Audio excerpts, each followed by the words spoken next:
really phrases hit points in my mind more than an explanation or that kind of thing. And so the first phrase that I would say is something like genuine curiosity. If you know Will, you know this to be true. He just is a genuinely curious individual. It doesn't matter if you're talking about literature or history or Bible or philosophy. He's just a curious individual. And I think tied with that is we toss around the phrase awe a lot around here. It's something like that, but I would use the word wonder. Will is just in wonder of the world. And that's what it feels like to be around you, and it is so refreshing. It is so life-giving, and that has taken its way, found its expression in terms of your capstone topic. So this is Will's capstone. It is on space exploration and the magnitude of God's creation. Please join me in welcoming Will.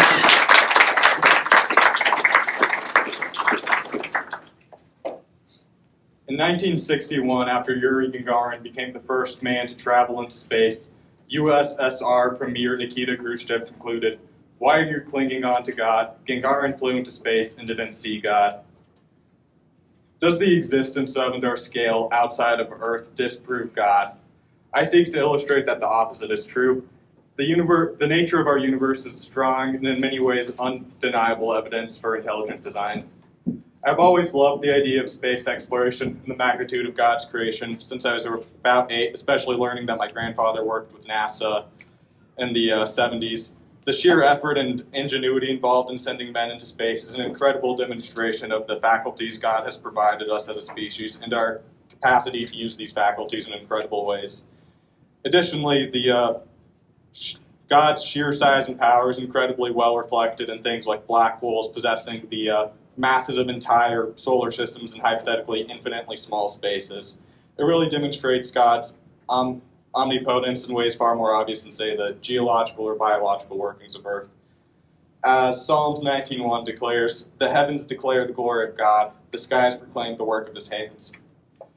In the right lens, cosmology can be seen as smoking gun evidence for God. By understanding how intricately designed and how essential a causative agent is in our universe, God becomes the most rational reason for existence. From visiting the Smithsonian to visiting the Sommersbach Observatory to reading God and Cosmos to interviewing my grandfather and to interviewing former NASA astronaut James Dunnan, I've really come to understand just how unavoidable God is in our universe. As Werner Heisenberg said, "The first gulp from the glass of the natural sciences will turn you into an atheist, but at the bottom of the glass, God is waiting for you." Through an increased understanding of and exploration of space, we obtain a deeper comprehension of God's creativity, and how, since the creation of the world, God's invisible qualities, his eternal power, and divine nature have been clearly seen, being understood from what has been made, so that people are without excuse. Romans 1:20. In an age that frequently tries to contort the scale of the kingdom of God outside of our earth, as evidence against the Christian God, I seek to demonstrate that space is not a realm of existence separate from God or in conflict with God, but rather is a beautiful designed part of God's creation. To first dive into the topic of space exploration, I had the opportunity to visit the Smithsonian Aerospace Museum on October 5th. There, I had the opportunity to view Goddard's rocket, which proved the viability of liquid rocket fuel, the Mercury capsule Freedom 7, the first capsule to send an American into space, and the Gemini 8 capsule, whose program tested things like multi-person cruise, medium-term exposure into space, as well as capsule docking. Most incredibly, I had the opportunity to see the original Apollo 11 command module. This is actually the command module that returned from the moon. It's still burnt up from atmospheric reentry, which was really incredible seeing. What really stuck out to me is how all of the American space program really led up to Apollo. Mercury showed that we could send men into space. The Gemini program showed that we could send multiple people into space and do so for extended period of times, as well as capsule docking, all leading up to the Apollo missions, sending of multiple people to the moon over several days, involving the undocking and redocking of several components. Additionally, in April, I had the opportunity to visit the Sommersbach Observatory at CU Boulder. I got to do things like looking at Jupiter in real time through one of their telescopes. They also got to learn some technical aspects about telescopes, such as how resolution is more important than the raw magnitude of the telescope, or how the telescopes actually have a digital chip like any other camera that converts light input into digital output. So that was really interesting to see how technology we usually take for granted can actually do incredible things, like looking at objects hundreds of millions of miles away from Earth. From these two experiences, what I really learned is that space exploration reflects our ability as creatures made in the image of God to accomplish incredible feats. When we use our God-given faculties with coordination and with foresight, we can accomplish incredible things like sending men to the moon or looking at planets hundreds of millions of miles away from us. Our efforts in understanding and exploring the universe reflect our calling to learn and create. Additionally, I had the opportunity to interview my grandfather, Ronald Kimery, who worked as an engineer with Sperry Rand while they're contracted to work with NASA, primarily with the Skylab program. So Skylab was the first American space station ever, and to understand just how incredible of an accomplishment this was with technology back then, a calculator back then would cost $4,000 in today's money. That's without many of the functions we'd expect from a $100 graphing calculator today. And additionally, digital computers were too slow at the time to perform the calculations they needed to coordinate the space station. So they actually needed to use computers that are hybridized between digital and analog components. Like the computers had literal physical nickel cores in them. So that was kind of interesting to learn about. And my grandfather primarily worked on the gyroscopic systems of Skylab, the space station, using a system of gyroscopes to kind of orientate itself around. And he also did do a few shifts on mission control, monitoring things like atmospheric conditions on the space station or the statuses of the electrical systems. Fortunately, nothing went wrong while he was working with it. But what really stuck out to me was his talk about how his work impacted his faith. He said, like everybody else, we're here on Earth, and then we get these pictures from way above Earth showing just the magnitude of what this creation is. And then you think about how it didn't happen by chance. It couldn't have happened by chance because it's too precise. Somebody's a pretty good engineer that put all of this together. When we put our effort into understanding and exploring space, we find a universe that actively reflects a creator's design. More on this, I had the opportunity to learn how our universe necessitates, not just proves God, a topic discussed in John Byles' God and Cosmos. I'd like to discuss some of the topics Byles covers. So many cosmological theories claimed to disprove God, or at least adopted by atheists, actually require the same abstract leaps that atheists would claim Christianity does. Previous infallible theories like universal Newtonian physics have been disproved by the discovery of things like relativity, so it's fair to question the assumed validity of modern cosmological theories. For example, with the Big Bang Theory, several logical inconsistencies exist that require abstract leaps. For example, the Big Bang Theory assumes universal cosmic background radiation, which doesn't observationally make sense as the universe is too large for light and information and other forms of radiation to travel between regions of the observable universe. So it doesn't necessarily make that much sense of why there'd be universal background radiation. So it requires the abstract leap that maybe the speed of light was faster a billion years ago, which we don't have evidence for. It just has to be assumed if the Big Bang Theory is adopted. Furthermore, the Big Bang Theory cannot in itself account for the formation of galaxies, as theoretically particles should be moving too fast from each other for galaxies to have formed in the first place. Therefore, the Big Bang Theory has to assume that most of the universe's matter is quote-unquote contrived, non-observable baryonic matter. I'm not saying the Big Bang Theory in itself is wrong. It very well might be how God created the universe. But what I am saying is that the cosmological theories adopted by atheists that claim religion cannot be trusted because it has abstract leaps, ironically require a fair deal of abstract and non-observationally based leaps in themselves. Furthermore, every cosmological theory requires a starting point. The second law of thermodynamics states that things progress towards disorder as matter and energy universally become more dispersed over time. This juxtaposes the idea that we can have an infinite in time universe. Logically speaking, you cannot have an ordered finite system and two-sided bounds progressing towards disorder that are infinite. To simplify this, imagine I told everybody in this room to start throwing furniture around. 10 seconds later, an observer walks in and notices, say, This line of chairs here is completely ordered, not thrown around. This observer cannot assume, therefore, that I've been telling people to have been throwing things around for an infinite period of time, as there is still ordered furniture. This is essentially the case with our universe. We still have highly ordered and energy differentiated systems like our solar system, instead of just a bunch of clumps of inert, highly dispersed gas. The quote-unquote furniture in our universe is not thrown around. The second law of entropy is a very real part of our universe, but it requires a starting point for it to make any logical sense. Bile alludes to Stephen Hawking's words that the usual approach of science constructing a mathematical model cannot answer the question of why there should be a universe for the model to describe. Science can describe phenomena, but it cannot replace God as a causal agent in our universe. Furthermore, the postulated godless universe is just a hopeless one.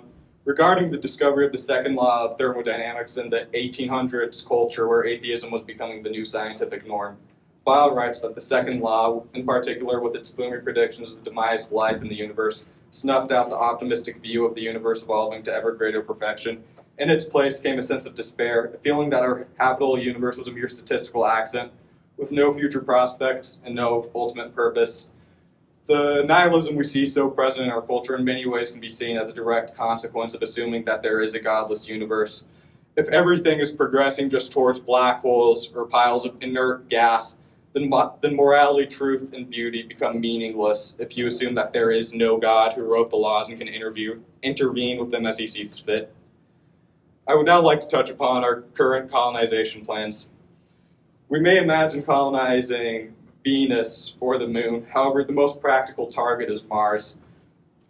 Venus, the conditions are horrible to colonize. It's 900 degrees Fahrenheit there. The pressure is 93 atm. For reference on Earth, the pressure is 1 atm, and that's already enough to crush a water bottle if you take the air out of it. And the probe that actually took these photos, the Russian probes that did this, they were actually crushed in a span between 23 minutes and 2 hours by Venus's atmosphere. So Venus is not really possible to colonize at the moment. Furthermore, though the moon is readily available, there's not really much intrinsic point in colonizing the moon, as there aren't really any resources we can find there. And furthermore, there's no atmosphere, making colonization very difficult due to the radiation that lets in. Meanwhile, Mars has metal ores as well as large amounts of deuterium, a hydrogen isotope that's useful in fuel production, making colonization of Mars potentially economically profitable. So there's intrinsic benefit in colonizing Mars in itself. Furthermore, Mars has an atmosphere blocking out some radiation and also opening up the door to long-term terraforming, the manipulation of conditions on the atmosphere to make an environment more like Earth's. Additionally, Mars is only about a 6 months trip from Earth, which, although very difficult, is possible to do with our technology. However, there are some problems. With this 6-month trip, as well as with the toxic Martian soil, supplying any colony in the early stage will require extreme attention, coordination, and dedication. We can't kind of just abandon Mars colonization if we were to start it without killing astronauts. Furthermore, the lack of magnetosphere like Earth has does let a significant amount of radiation in, which will lead to higher cancer, infertility, and other rates of health risks. Though this can be neglected partially through radiation insulative structures or subterranean structures, there will be higher psychological problem risks from spending all days indoors. Many leaders like Elon Musk believe that extraplanetary colonization is necessary to our survival as a species, saying, if we do not become interplanetary and go beyond our solar system, annihilation of all life is a certainty. They think that we have to leave Earth, whether that be reasons like an asteroid or simply the expansion of the sun into a red giant over billions of years. However, I think as Christians we ought to be skeptical of these apocalyptic reasons for space exploration. As one, we believe there is a God who has full control over our Earth. We're not destined just by arbitrary circumstances, but by the will of God. Furthermore, I think if we were to have a mass extinction event, that probably would have already happened during the Cold War, when at times we were literally one button press away from nuking each other. I also had the opportunity to interview James Dutton, a former NASA astronaut and pilot of, I believe, the Discovery space shuttle. In my interview with him, we talked about his experience as an astronaut, such as from going from an Air Force pilot to NASA pilot, or his experience working with mission control. However, most relevantly, we talked about colonization in a Christian lens and why we ought not to buy into the fear-based motives for colonization. Dutton stated, "I think our worldview is so different in these things because we trust that God is in charge and holds each life, let alone our planet, in his hands. I don't think we're as motivated out of a fear of these kinds of things." So, however, even with the risks of space exploration and some of the leaders' flawed justifications for space exploration, we should not let these hinder our exploration of space. The American people are fundamentally risk takers. We were founded by people who risked moving beyond England to find a new life in the Americas. Space is essentially a risk of all of our abilities to settle at the final frontier. As JFK said of the Apollo program, just as relevant to Mars colonization and beyond, we choose to go to the moon. We choose to go to the moon in this decade and do the other things not because they are easy, but because they are hard. Because that goal will serve to organize and measure the best of our energies and skills, because that challenge is one we are willing to accept, one we are unwilling to postpone, and one we intend to win. I believe as Christians we should not reject the exploration of space, just as we do not reject the exploration of Earth. Exploring space is an incredible method of understanding the universe God has created, and additionally, in doing so, we discover plentiful resources that will improve the quality of life for billions. Additionally, space exploration has led to incidental advancements such as GPS and satellite communication that benefit millions already. We as Christians should not look to space as irrelevant, nor should we look at it as a messianic promise in a universe that already has a God. Instead, we should recognize space as an incredible part of the kingdom of God. Our exploration of it is a fantastic use of our God-given faculties, and by doing so, we gain a greater understanding of our world and how God has created it. James Dutton said, "We were made to explore and to expand in this universe that God has given us, because the further we push out, the more we learn, or the more we look down at the atom, the more we realize the infinite nature of the world that we live in. We can never see so small that we hit the bottom. We can never see so far that we hit the end." And I think it's a picture of God. He's revealing himself to humans who are willing to see it. Khrushchev's claim that we didn't see God in space is fundamentally errant. As C.S. Lewis responds to this quote in his essay in the Seeing Eye, Lewis says, "To look for him as one item within the framework he himself has invented is nonsensical. It's like looking at a painting while the painter's right beside you, seeing the paint strokes on the painting, and then claiming because you cannot see the painter painted as a singular object in the painting, the painter does not exist. The universe is not contrary to God, but is a fundamental part that reflects his power and existence."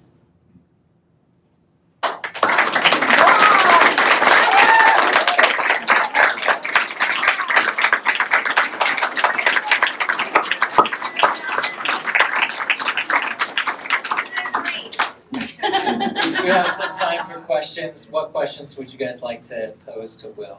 When are you going to write your first book? That's a good I'm one. looking forward to that. This is great. Really, That was really good. well researched. So informative. Thank Right. you. Yes. Thank you. What inspired you to research into this a little bit more?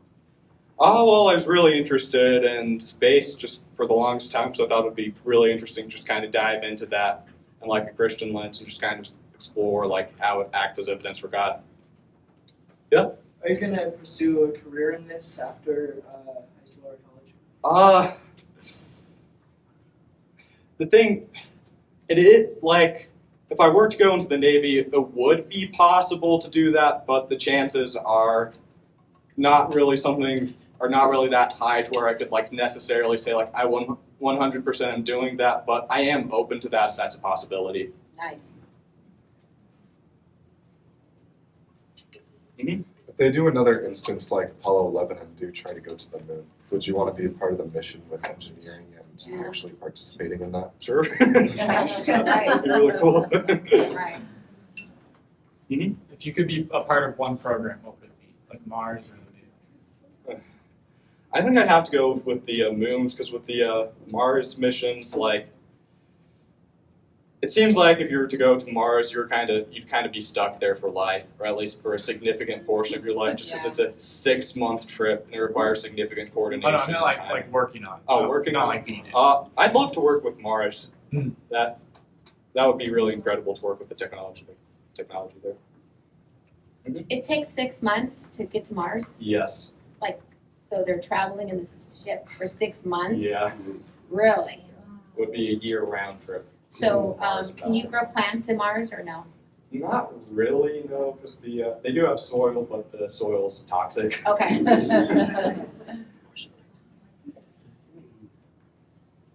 Mm-hmm. Would you like to go to the moon? Yeah, that'd be really cool. Yeah. Good for you. We could see you there. Wait. I have one that I'd like to ask. It's perhaps a little more philosophical, but you and I have done a lot of this kind of stuff. I'm thinking about recently, I think it was the James Webb Telescope, and I think the planet was K2. I don't know if you're tracking with this or not, but they found through the telescope evidence of chemical compounds that here on Earth at least only exist as a result of life. The question's a philosophical one. If we were to find life outside of our planet, what does that do to your framework of God as the creator?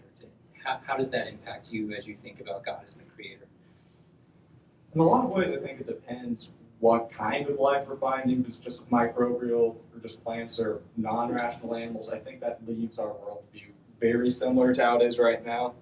If it's rational animals, I think that changes a lot, because then we're dealing with God creating creatures made in the image of himself, not just on Earth, but outside of Earth too. Right. Good answer. That is. All right, that's about the time we have. One more round.